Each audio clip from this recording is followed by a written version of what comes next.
Dipersembahkan oleh Bismillahirrahmanirrahim. Assalamualaikum warahmatullahi wabarakatuh. Waalaikumsalam warahmatullahi wabarakatuh. Pemirsa TVmu dimanapun Anda berada, selamat kembali menyaksikan podcast TV Show bekerja sama dengan UMJ Universitas Muhammadiyah Jakarta, di mana kita akan membahas berbagai macam topik dengan menghadirkan berbagai macam informasi yang penuh dengan inspirasi dan juga motivasi. Bersama dengan saya Vini Auliani. Dan kali ini kita akan membahas tema mengenai menuju keluarga ideal bersama hukum keluarga Islam dengan narasumber kita kali ini, yaitu Ketua Program Studi Hukum Keluarga Islam dari Fakultas Agama Islam UMJ, yaitu Bapak Usman Al-Farisi SHI MAI, yang saat ini sudah berada di samping saya. Langsung saja kita sapa. Assalamualaikum Pak Usman, apa kabar? Ibu, alhamdulillah sehat. Ibu gimana? Sehat, alhamdulillah sehat juga Pak. Ya, Pak Usman, ini topiknya sangat menarik sekali karena kita akan membahas menuju keluarga ideal bersama hukum keluarga Islam ya. Berarti betul. Keluarga ideal yang sesuai dengan kaidah-kaidah keislaman ya Pak Usman ya. Nah, kalau kita boleh tahu nih, dan pastinya juga pemirsa sangat ingin tahu sekali, sebenarnya keluarga yang ideal itu, terutama menurut Islam, ini seperti apa sih Pak? Keluarga impian banyak orang yang sakinah mawaddah warahmah ya Pak. Betul. Ya. Nah, kata-kata ideal itu kan sesungguhnya menunjukkan pada sesuatu yang kita inginkan. Ya. Jadi kalau dikatakan keluarga ideal adalah keluarga yang kita inginkan itu sebetulnya seperti apa sih? Jadi ada ideal menurut kita belum tentu sama dengan orang lain gitu. Makanya nanti ideal itu kalau kita lihat dari versi Islam itu, keluarga ideal ya puncaknya adalah membawa keluarga itu menjadi sakinah mawaddah warahmah gitu. Jadi penuh dengan ketenangan, ketentraman, penuh kasih sayang gitu di antara keduanya di dalam rumah itu gitu, di dalam rumah tangganya ya. Nah, untuk itu maka dalam rangka menciptakan keluarga yang sakinah mawaddah warahmah atau keluarga yang ideal itu tidak bisa langsung tercipta simsalabim begitu saja. Jadi ketika dia menikah langsung tercipta keluarga yang ideal atau keluarga yang sakinah mawaddah warahmah, tidak bisa seperti itu. Jadi prosesnya itu sudah kita mulai sejak sebelum pernikahan. Jadi sebelum pernikahan itu kita harus memperhatikan banyak hal agar supaya pernikahan kita langgeng ya, agar supaya pernikahan kita sakinah mawaddah warahmah itu tadi. Nah, yang pertama yang perlu kita perhatikan adalah firman Allah Subhanahu wa taala, a'udzubillahi minasyaitonir rajim, wal yakhshal ladzina law taraku min khalfihim dzurriyyatan dhi'afan khafu 'alaihim falyattaqullaha wal yaqulu qawlan sadida.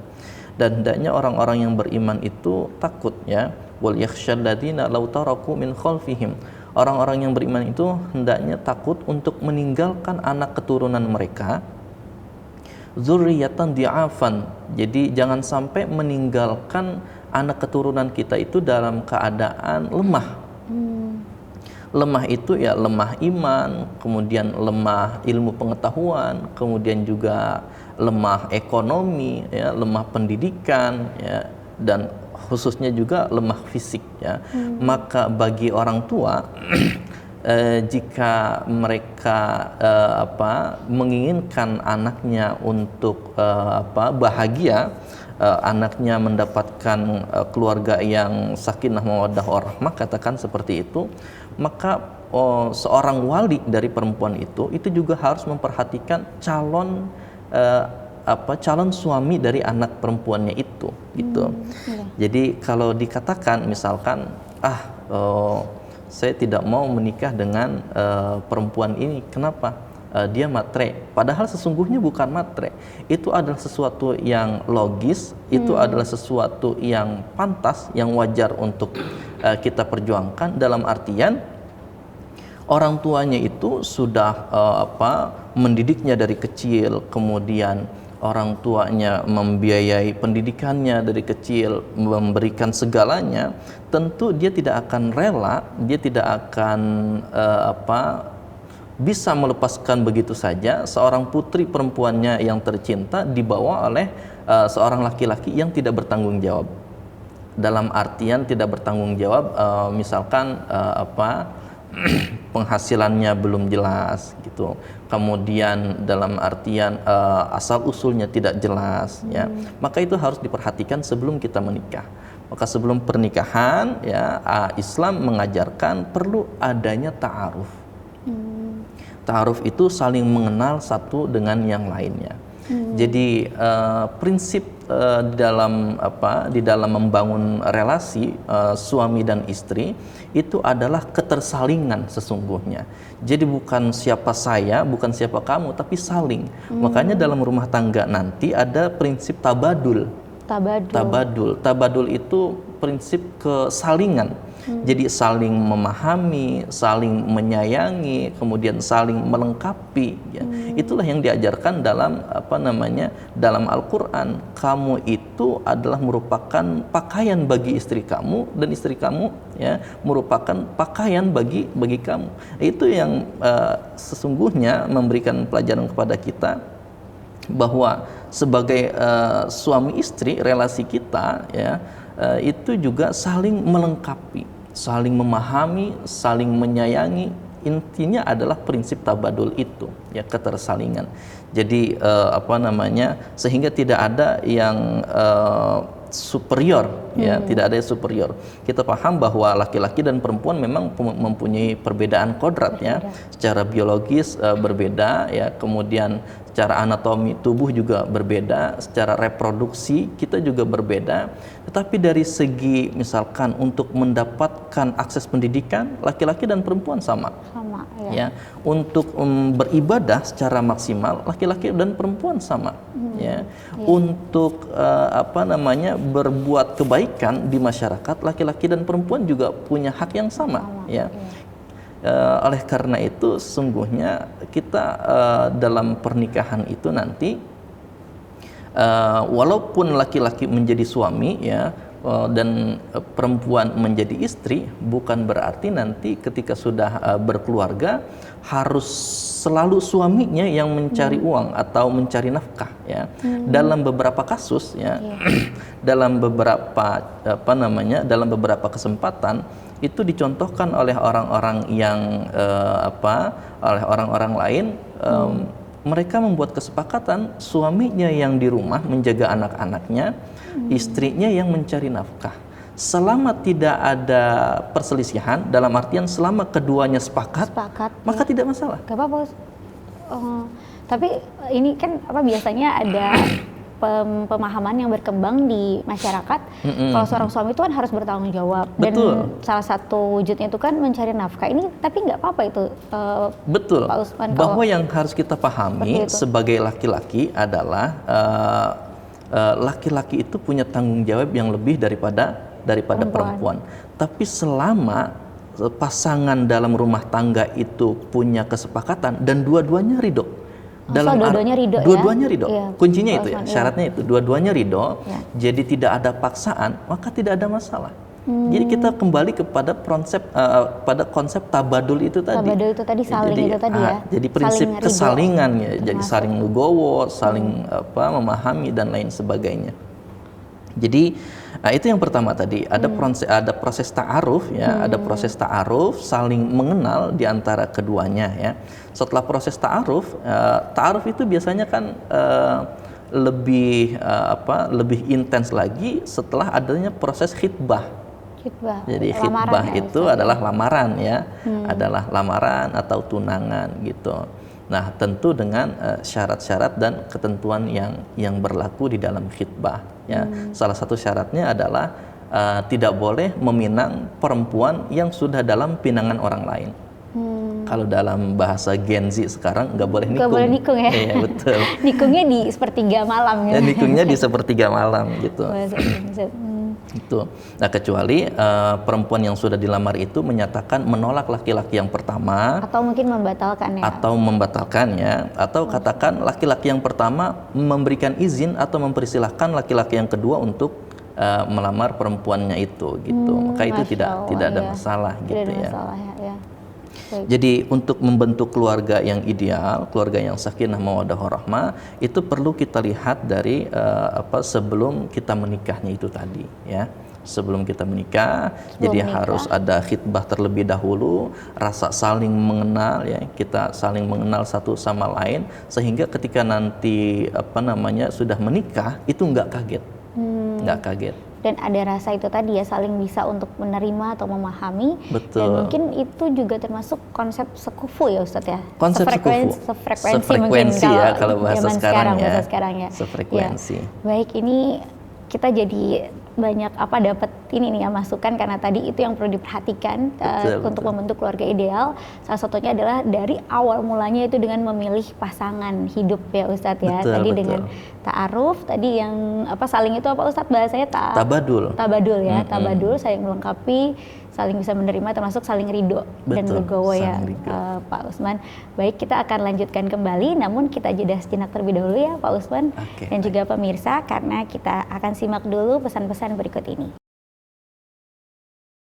Pemirsa, kembali lagi dalam podcast TV Show bersama dengan UMJ. Kali ini kita membahas topik menuju keluarga ideal bersama hukum keluarga Islam dengan narasumber kita yaitu Kaprodi dari Studi Hukum Keluarga Islam FAI UMJ, yaitu Bapak Usman. Nah, Pak Usman, kita lanjutkan kembali nih Pak Usman, ilmu yang harus diketahui terutama oleh pasangan muda ataupun calon pasangan muda ataupun juga orang yang ingin mendalami ilmu ini nantinya ya Pak Usman, yaitu tentang menuju keluarga yang ideal. Tadi itu kan awalnya itu dengan mencari pasangan yang saling itu tadi atau sekufu atau sefrekuensi ya. Ini agar nanti ke depannya itu nggak kaget itu tadi ya Pak Usman ya. Nah, seperti kita ketahui juga dalam setiap rumah tangga, tadi kan Pak Usman juga mengatakan untuk menuju keluarga ideal ini caranya beda-beda kan, ideal konsepnya beda-beda. Nah, tentunya nggak lepas nih dari permasalahan yang ada. Biasanya kita berpikir kehidupan pernikahan itu indah-indah aja. Ternyata pas mendalami aduh banyak juga ya. Misalnya kerikilnya. Nah, salah satu contohnya ini dengan menjaga hubungan baik dengan mertua. Begitu. Nah, kalau di Islam sendiri sebenarnya ketika seorang pria sudah berkeluarga, mana sih Pak Usman yang harus didahulukan? Apakah misalnya nafkah untuk istrinya atau untuk orang tuanya, untuk ibunya misalnya atau ayahnya, ataupun mungkin untuk adik-adiknya begitu Pak? Oke, baik. Pertama, sebelum kita membahas tentang terkait dengan nafkah itu, maka terlebih dahulu kita harus memahami bahwa ketika kita menikah itu sesungguhnya kita bukan saja hanya menyatukan dua insan. Jadi ketika terjadi pernikahan itu bukan saja hanya menyatukan dua orang yang sedang jatuh cinta ya, tetapi sesungguhnya terjadinya pernikahan itu juga kita menyatukan kedua keluarga besar. Ya, jadi menyatukan keluarga besar antara keluarga laki-laki dengan keluarga perempuan. Makanya kan kalau kita pernikahan itu yang dimohonkan adalah doa dan restunya ya. Doa dan restunya, makanya kita memohon restu dari keluarga besar dan orang-orang ya untuk pernikahan kita. Nah, oleh karenanya ketika keluarga, katakanlah dalam hal ini orang tua sudah memberikan restu dan ridhonya, maka pernikahan kedepannya insya Allah akan menjadi lancar ya, akan menjadi lancar. Terlepas nanti ada problematika yang terjadi di tengah pernikahan dan seterusnya ya. Tetapi ridho itu menjadi sangat penting untuk perjalanan pernikahan ya. Karena mengingat bukan menyatukan dua karakter yang berbeda, tetapi dua karakter keluarga yang juga berbeda. Kadang perbedaan bahasa, kemudian perbedaan adat, kemudian budaya dan lain sebagainya. Kebiasaan juga ya. Itu mempengaruhi mempengaruhi perjalanan pernikahan kita nantinya gitu. Nah, berkaitan dengan nafkah ya, maka ketika sudah menjadi suami ya, ketika sudah menjadi suami, kita perlu memahami bahwa nafkah itu sejatinya diutamakan kepada istri. Ya. Adapun sang suami tetap berkewajiban untuk berbakti kepada orang tua. Ya, berbakti kepada orang tua dalam hal ini ibu dan ayah. Tetapi berkaitan dengan nafkah, maka itu diutamakan kepada istri. Kenapa demikian? Kalau kita berpikir secara logis, perempuan itu diminta oleh suaminya agar menjadi istrinya, ya, untuk menjadi istrinya. Tentu perempuan itu berharap bahwa dia akan dinomorsatukan, dia akan diistimewakan dalam artian ketika dia menjadi putri dari seorang ayah, ya, dia mendapatkan itu semua, gitu kan, mendapatkan itu semua. Nah, ketika dia menjadi istri dari suaminya itu, ya, maka sesungguhnya suaminya itu punya kewajiban, ya, untuk menanggung semuanya, berkaitan dengan istri tadi. Makanya ketika kita mengucapkan akad nikah, ya, sesungguhnya kalau dalam akad nikah kan itu kan biasanya saya terima nikahnya, ya. Misalkan si fulanah binti fulan dengan mahar atau mas kawin sekian, ya.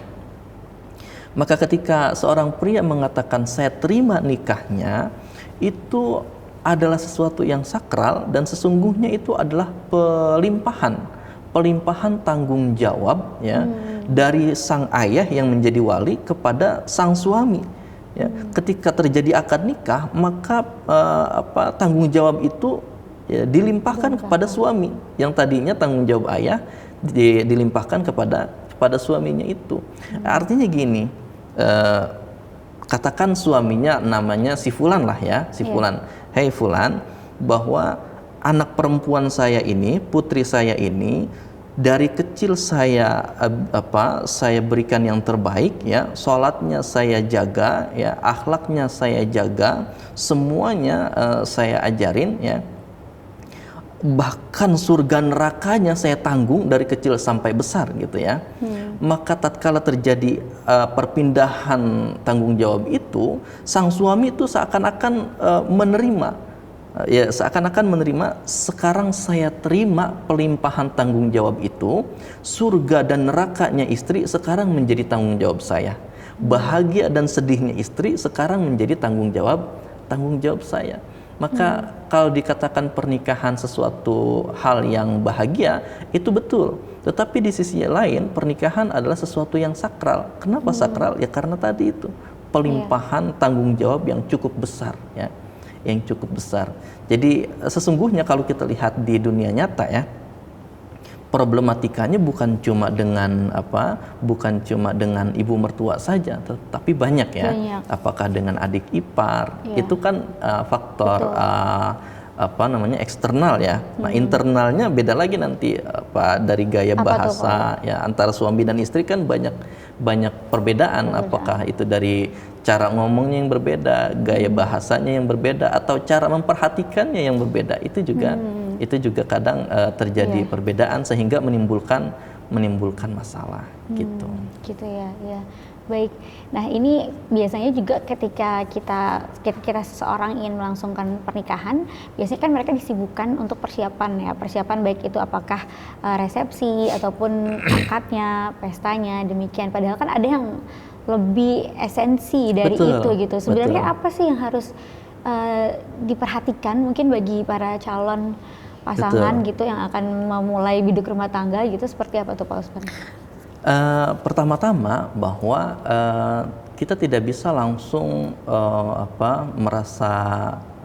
tidak bisa langsung fokus terhadap resepsi yang kita lakukan, ya. Karena sesungguhnya pernikahan itu perjalanan panjang, ya. Ibadah yang paling panjang kan adalah pernikahan, ya. Maka cobaannya itu ya seumur hidup kita, ya, selama pernikahan kita. Maka dalam mempersiapkan pernikahan, ya, kita tidak boleh fokus hanya pada resepsinya saja, tetapi kita fokus kepada memperbaiki diri, ya, memperbaiki diri agar supaya kita juga mendapatkan jodoh atau pasangan juga yang terbaik pula. Karena jodoh kita adalah cerminan dari diri kita, kan seperti itu ya. Jodoh kita adalah cerminan dari diri kita. Jadi ketika kita mau melangsungkan atau mau melaksanakan pernikahan, sebisa mungkin kita mencari pasangan kita yang terbaik. Kita sudah mengenal pasangan kita, kemudian kita mendapatkan yang terbaik, kita mempertahankannya lewat pernikahannya itu. Begitu. Gitu. Jadi tidak boleh terlalu senang, larut dalam euforia kebahagiaan ya, dan melalui resepsi pernikahannya itu. Dia belum pernah merasakan bagaimana listrik mati, ya, anak nggak punya susu, ya, beras habis di rumah, dan itu terjadi dalam waktu yang bersamaan. Padahal sebelumnya ketika mereka masih menjalin hubungan sebelum pernikahan, yang mereka ketahui itu kan yang indah-indahnya saja, gitu kan? Cinta saja. Mereka belum merasakan hal-hal yang seperti itu. Ketika menikah banyak realita hidup ya yang harus dijalani. Banyak dinamika yang kita hadapi. Juga. Betul. Begitu, baik. Ya, jadi itu yang harus diperhatikan. Pertama kita harus memperbaiki diri kita atau menjadi the best version of myself ya. Versi terbaik dari diri kita. Dan juga kita harus benar-benar mengenal nih calon pasangan kita ya, baik itu tadi melalui ta'aruf ataupun juga dari keseharian ya Pak Ustadz. Termasuk yang tadi saya katakan bahwa kita harus mencari pasangan dalam artian yang terbaik itu ya tadi, jangan sampai meninggalkan keturunan kita dalam keadaan lemah. Maka kita untuk menghindari keturunan kita lemah, kita mencari pasangan juga yang kuat. Yang kuat dalam artian kuat ilmunya, kuat keimanan dan ketakwaannya, kemudian kuat ibadahnya, kemudian kuat fisiknya, dan juga jangan lupa kuat finansialnya juga, kuat ekonominya. Kalau dikatakan kamu matre, itu enggak matre, itu adalah hal yang realistis gitu ya. Realistis. Kalau dikatakan perempuan matre, maka laki-laki seharusnya dia memantaskan diri untuk menjadi orang yang terbaik sehingga dia dipilih untuk menjadi suami. Baik. Seperti karena itu. Sebenarnya itu bagian untuk mempersiapkan tadi keturunan agar lebih baik dan juga tercipta generasi unggul. Ya, Pak Usman. Baik. Karena kita untuk menciptakan generasi yang terbaik, kita juga harus mempersiapkan memilih pasangan yang terbaik juga. Gitu. Baik, Pak Usman, ini seru sekali, tapi kita jeda sejenak ya Pak Usman ya, karena ada yang mau lewat nih, jadi kita lihat dulu yang mau lewat berikut ini. Pemirsa, kembali lagi bersama kami dalam podcast TV Show bersama UMJ. Kita akan kembali lanjut membahas mengenai menuju keluarga ideal menurut hukum keluarga Islam. Nah, Pak Usman, kita lanjutkan lagi ya. Jadi Bapak sudah menjelaskan nih bahwa kalau di Islam itu seorang pria yang sudah berkeluarga itu tanggung jawab intinya atau utamanya itu adalah untuk menafkahi ataupun bertanggung jawab terhadap keluarga intinya ya, anak dan istrinya ya. Jadi jangan sampai abai. Baru jika nanti ada kelapangan rezeki dan lainnya dengan keluarga lainnya, yaitu orang tuanya atau saudara-saudaranya, seperti itu ya.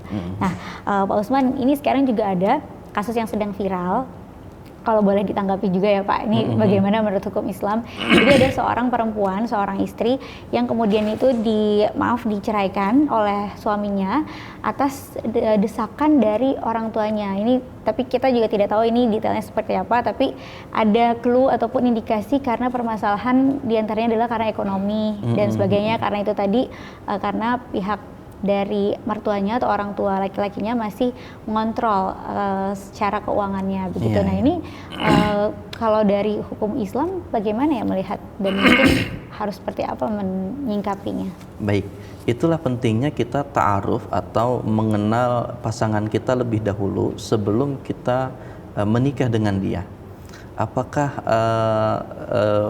ada kemungkinan setelah terjadinya pernikahan nanti pasangan kita masih dikontrol sama orang tua atau tidak ya. Sebenarnya jika dikontrolnya itu dalam artian diberikan nasihat dan masukan-masukannya itu dalam hal-hal yang baik, itu tidak ada masalah ya. Jadi patut kita pertimbangkan gitu. Tapi kalau misalkan yang diperintahkan oleh orang tua adalah hal-hal yang buruk, ya, itu tidak boleh kita lakukan, apalagi jika itu berkaitan dengan maksiat, ya. Jika berkaitan dengan maksiat, maka dikatakan la ta'ata li maksiatil khaliq, ya. Tidak ada ketaatan jika itu berurusan berkaitan dengan maksiat kepada Allah Subhanahu wa taala. Jadi idealnya adalah bahwa ketika sudah terjadi pernikahan, biarkan pasangan itu menyelesaikan permasalahannya sendiri, ya. Orang tua usahakan jangan ikut campur, ya, jangan ikut campur dalam permasalahan rumah tangga anaknya itu, kecuali jika sudah berkaitan dengan akidah, ya, dan juga berkaitan dengan kekerasan. Katakanlah dalam hal ini KDRT misalkan, maka dalam hal ini orang tua boleh ikut campur, ya, boleh ikut campur. Karena kalau kita di Indonesia misalkan, ya, pasal-pasal KDRT itu, ya, pelaku KDRT itu kita yang menjadi saksi, ya, yang menjadi saksi baik yang melihat atau mendengar itu bisa melaporkan, ya, bisa melaporkan pelaku KDRT, ya, pelaku KDRT.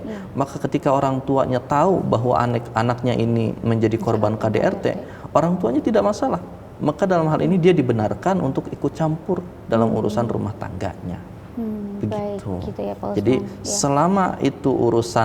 selama itu bukan berkaitan dengan akidah dan KDRT, maka itu tidak orang tua seharusnya tidak ikut campur dalam permasalahan anak. Baik, gitu. jadi kuncinya itu tadi, selama tidak berhubungan dengan akidah dan KDRT, sebaiknya jangan ikut campur, ya, Pak Usman, ya. Nah, ini berarti juga ketika suami istri itu ada permasalahan, berarti lebih baik kalau tidak penting-penting amat, tidak perlu menceritakan ke orang tua masing-masing, ya, untuk kelanggengan ke depannya, ya. Betul. Pak Usman, ya. Karena ketika kita menceritakan semua permasalahan kita kepada orang tua, itu akan membuka pintu intervensi.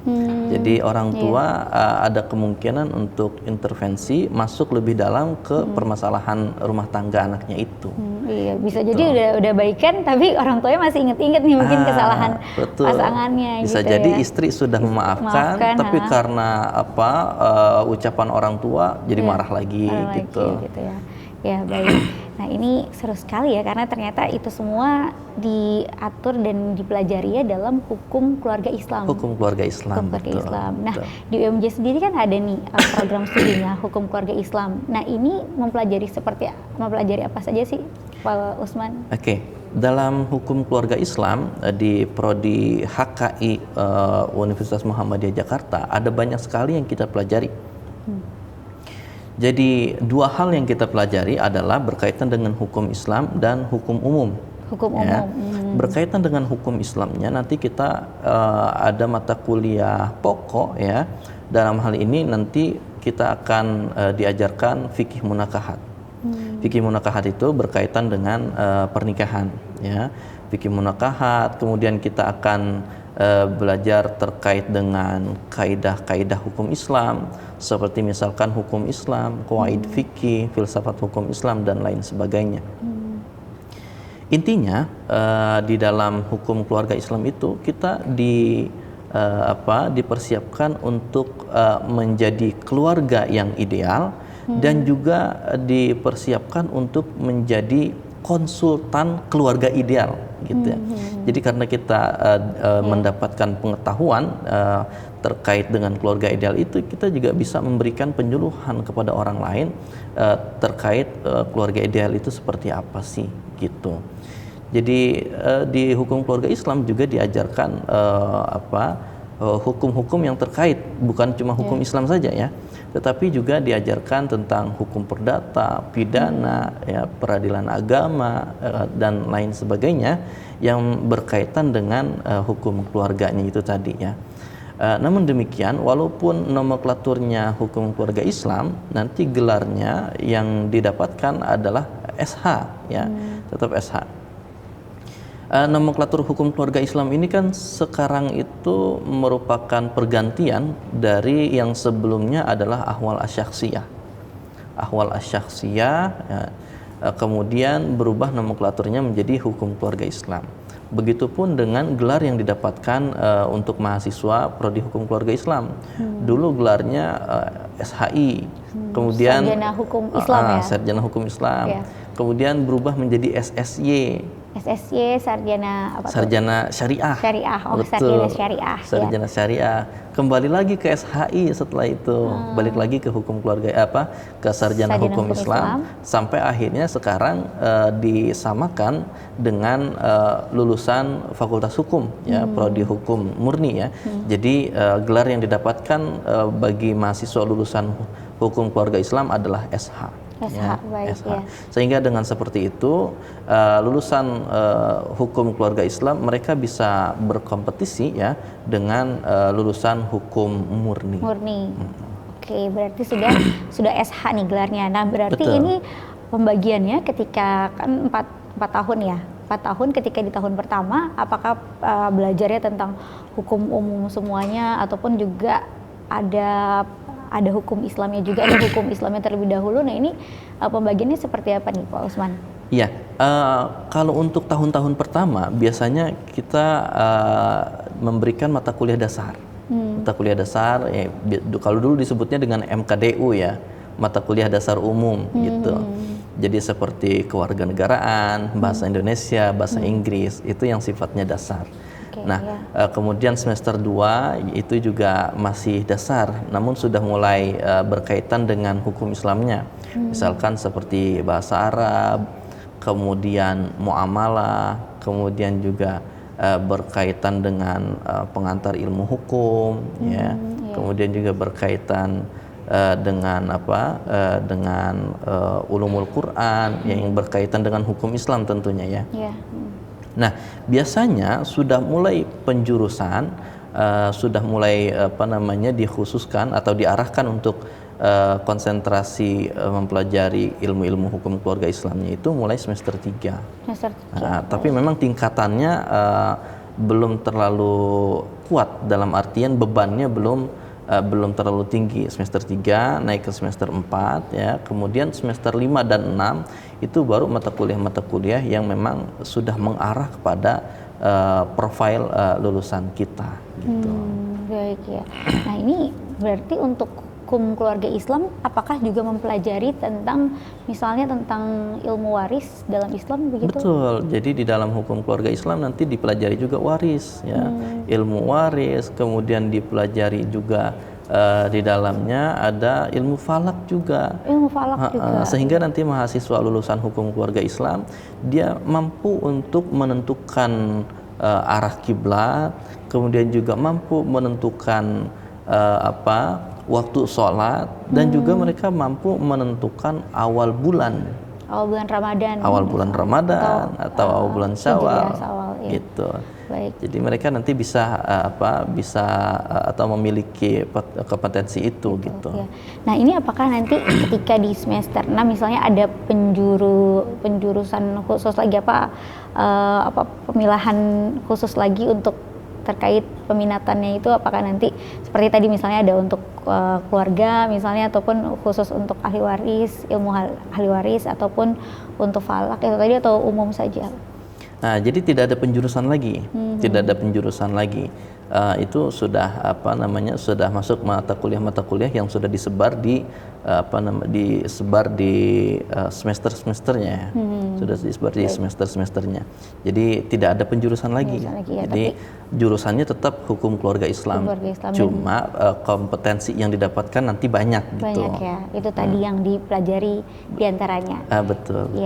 Nah, kita ingin tahu juga nih Pak Usman, tadi kan dikatakan bahwa jika mengambil mata kuliah ini, maksudnya jurusan ini, program studi ini, hukum keluarga Islam ya, salah satunya adalah menjadi konsultan ya. Tapi selain itu prospeknya apa lagi nih? Tapi simpen dulu Pak Usman, karena kita akan membahasnya lebih dalam di segmen selanjutnya setelah yang satu ini. Baik. Pemirsa, terima kasih masih bersama kami dalam podcast TV Show bersama dengan UMJ. Kita lanjutkan kembali pembahasan yang sangat seru ini mengenai menuju keluarga ideal bersama hukum keluarga Islam. Nah, Pak Usman, kita lanjutkan kembali. Ini terkait juga dengan prodi hukum keluarga Islam ya. Betul. Kaitannya tadi banyak hal yang dipelajari termasuk tentang ilmu waris dan juga falak. Betul. Ya, selain tentunya kaidah-kaidah keluarga ideal. Nah, kita ingin tahu juga nih terkait prospeknya. Nanti lulusannya kerjaannya apa aja nih? Selain tadi Pak Usman menyebutkan ada konsultan keluarga gitu. Betul, nah, jadi kira-kira bisa jadi apa aja nih Pak nanti lulusannya?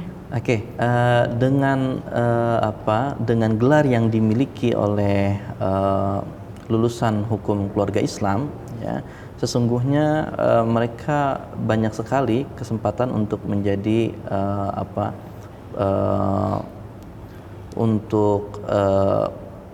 menjadi hakim misalkan ya. Ya. Jadi mereka bisa masuk ke berbagai sektor ya.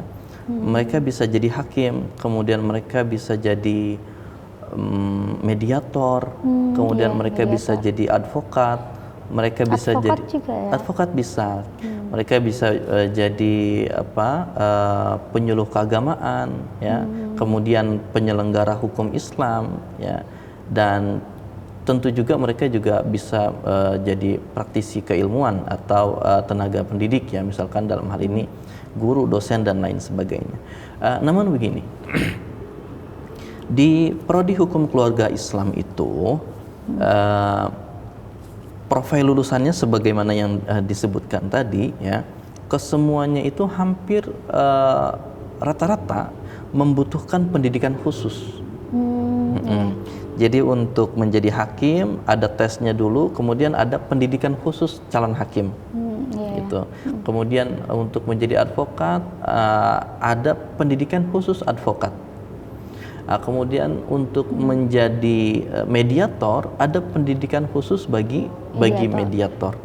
Jadi tentu ini berbeda dengan lulusan prodi-prodi yang lain yang begitu lulus dia bisa langsung menjadi praktisi. Katakan dalam hal ini misalkan ketika ada seorang mahasiswa yang masuk dalam jurusan keguruan atau pendidikan misalkan, ketika mereka lulus, mereka sudah bisa langsung menjadi guru, begitu ya. Betul, ya. Tapi ketika mereka menjadi mahasiswa HKI, ketika mereka lulus itu, mereka tidak bisa langsung menjadi hakim. Jadi ada pendidikan khusus sebagai hakim, ya. Kemudian pendidikan khusus sebagai advokat, ya. Kemudian pendidikan khusus sebagai mediator. Nah, mahasiswa kita lulusan hukum keluarga Islam, memang kalau kita lihat ya, ada beberapa mahasiswa kita, lulusan kita yang sudah menjadi advokat saat ini ya. Kita tahu nanti ada Berkat Ambera yang menjadi advokat dan tergabung dalam lembaga bantuan hukum di Jakarta ya.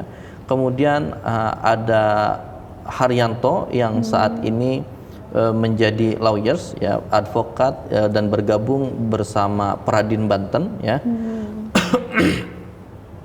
Kemudian juga ada Afif lulusan prodi hukum keluarga Islam. Dia juga bergabung dengan APSI, yaitu Asosiasi Pengacara Syariah Indonesia. Dan mereka semuanya adalah lulusan hukum keluarga Islam. Nah, mereka bisa lulus di pendidikan advokat yang mereka jalani itu, salah satunya adalah karena didikan-didikan atau pendidikan yang mereka dapatkan selama perkuliahan. Begitu. Ya, baik. Jadi luas ya pilihannya, tapi memang beberapa tadi profesi harus mengambil lagi kekhususan ataupun lanjutan ya, pendidikan lanjutan. Betul, ya, baik. Betul. Nah, kemudian Pak Usman, ini kira-kira keunggulan dari program studi hukum keluarga Islam yang ada di UMJ ini apa sih dibandingkan mungkin dari pilihan lain di luar UMJ? Prodi hukum keluarga Islam UMJ di FAI ya, di bawah naungan FAI, kita punya laboratorium sidang semu. Jadi ada satu ruangan yang kita setting seperti layaknya ruang persidangan, sehingga kapanpun mahasiswa mau, mereka bisa langsung praktik persidangan di situ. Jadi tidak perlu menunggu lama datang ke pengadilan untuk berpraktik ya. Kapanpun mereka mau, mereka bisa langsung praktik di ruangan yang akan kita sediakan ya.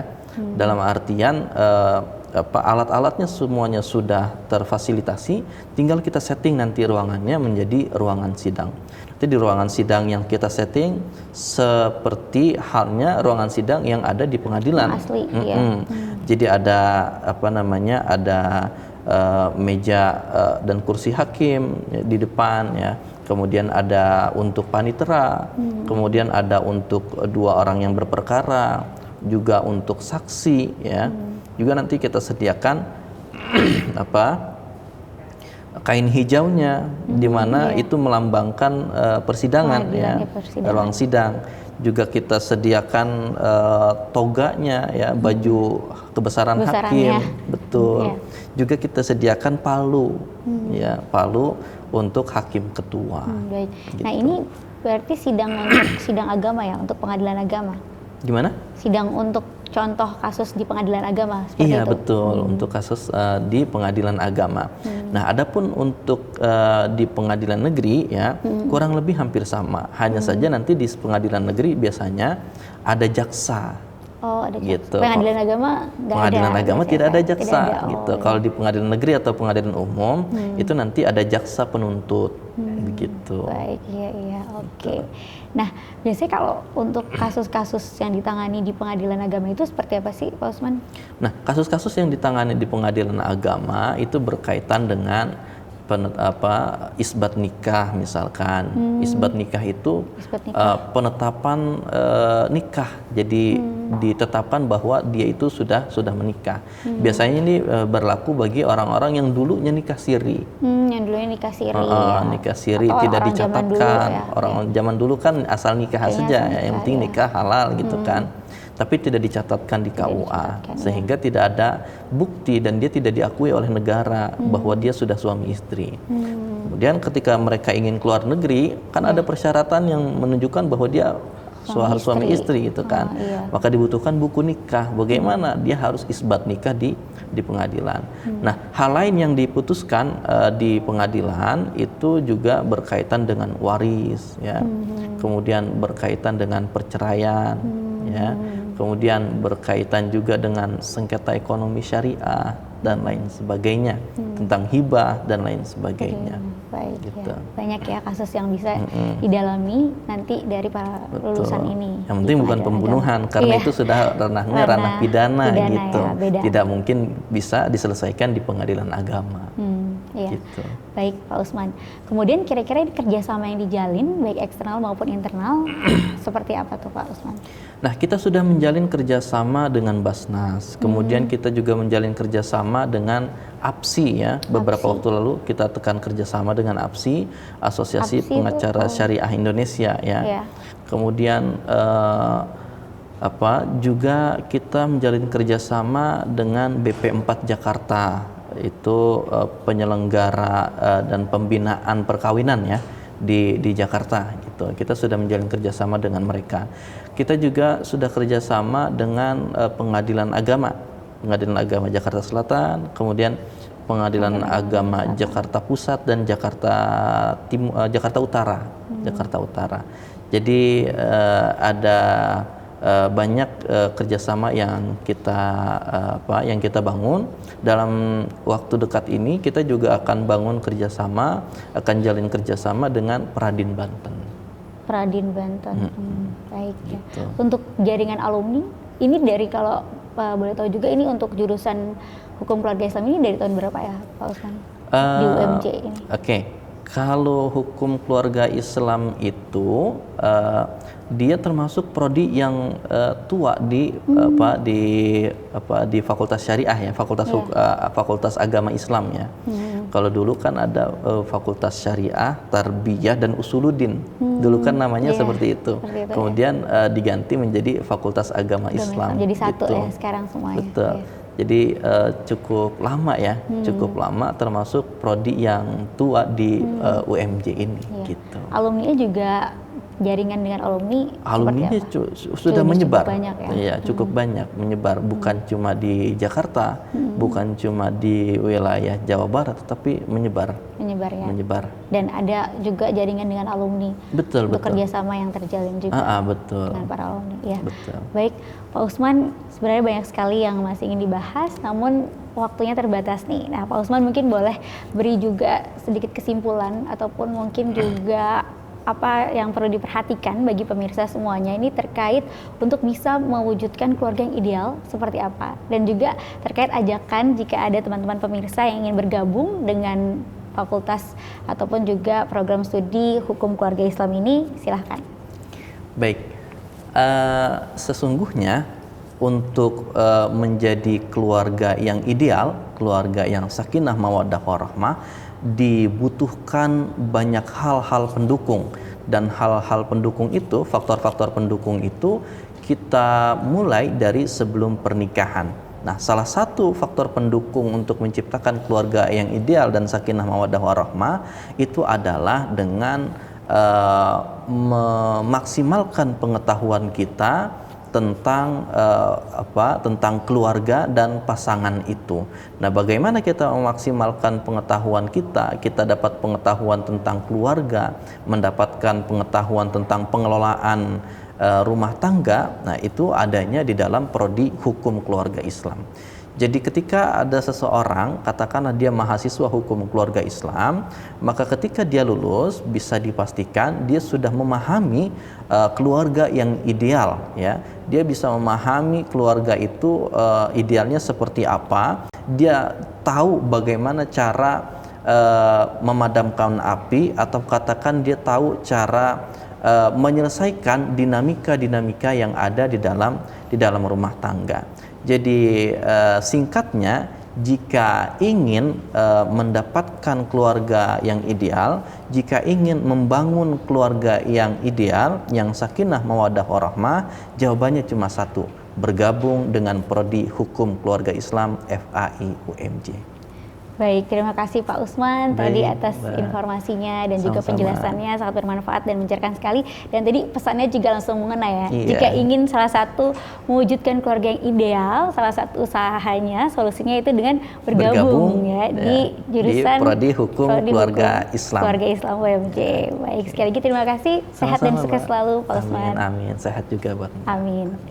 Dan pemirsa TVmu dimanapun Anda berada, terima kasih juga telah menyaksikan acara ini dari awal hingga akhir. Tidak terasa sekarang waktunya kita untuk pamit undur diri, termasuk juga saya dan juga Pak Usman selaku narasumber, serta tidak lupa seluruh kerabat kerja yang bertugas yang telah membantu terselenggaranya acara ini. Kami mohon pamit undur diri dulu pemirsa. Jangan lupa untuk saksikan podcast TVmu bersama dengan UMJ di TVmu TV Muhammadiyah. Akhir kata, nasrun minallah wa fatun qarib wa basirul mukminin. Wassalamualaikum warahmatullahi wabarakatuh. Assalamualaikum.